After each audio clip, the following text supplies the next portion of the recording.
Okay, we're here today with the Sea Fury 120 millimeter. Beautiful plane. Got the cap off so I can show you.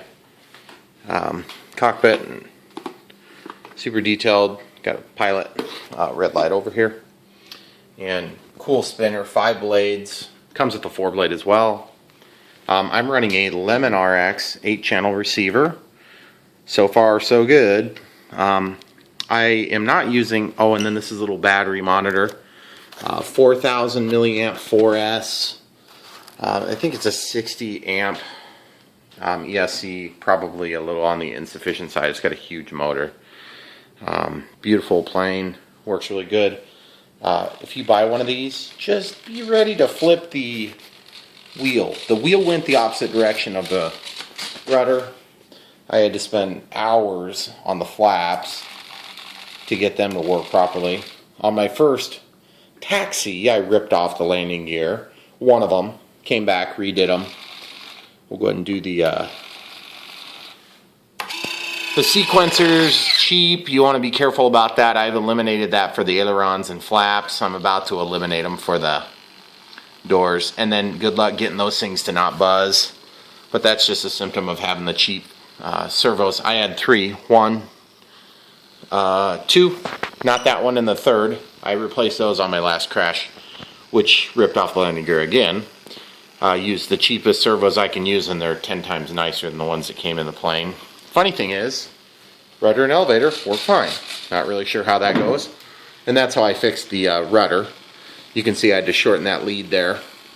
And you can hear that ridiculous buzz. It's going to wear out those servos soon. When they do, I'll just put in some Hextronics 9-gram servos. But that's how I fixed that problem, instead of tearing apart the back end. So, works really good. In terms of all the regular functions, really cool spinner.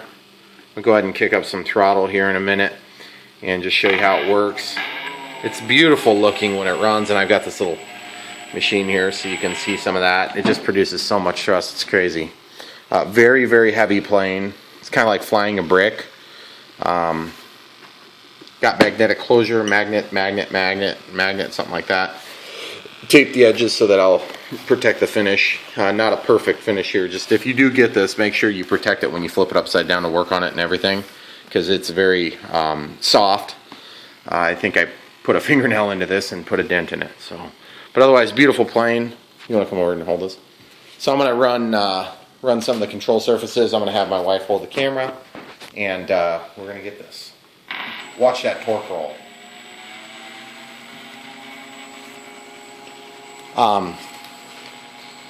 You can see it's just crazy amount of roll. Look at this. No throttle. Starts rolling like crazy. Okay, so why don't you film under there so I can do these controls. What I'm going to do is I'm going to go ahead and run the throttle, ailerons. We'll kick the flaps. Coming in for a final. Full landing flaps. Cut those off so you can see real good. Bring that down here so you can see the landing gear. I'm going to flip the landing gear. Sequencer takes over. Does all that. Just got done balancing my spinner. And it just looks beautiful. And of course, all this stuff, all the control surfaces at the same time, no problem from that. It's a 60C battery. They're out of stock on the 30Cs, but $45 a battery. I spent more on batteries than I did on the plane because it was on sale for 90 bucks. So bring them up for a takeoff.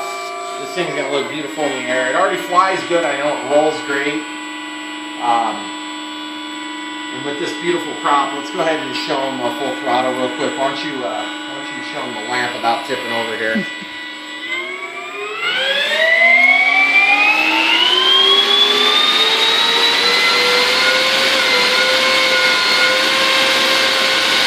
That's 100% throttle, and it's just about blowing stuff over in the house. It's just insane.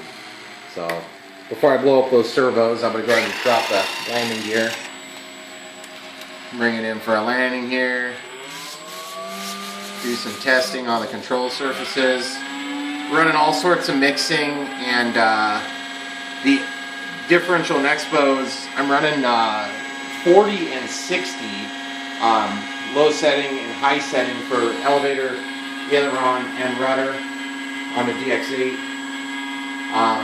It's got bomb drops, or not bomb drops, but some drop tanks that you can drop. And I haven't got them working yet, so I'm going to have to figure out what the sequencer is doing or not doing. And then the LEDs are powered actually through the sequencer, so it just pulls off of the servo power. So works pretty good. You'll notice this isn't totally tight. That's because if you bring those in tight, which I could demonstrate for you, they will kind of start to more or less buzz. And you can get them a little bit tighter, but you hear that, that's the cheap servo on the right. The Hextronics doesn't buzz. But then, and I can get even more throw out of these too.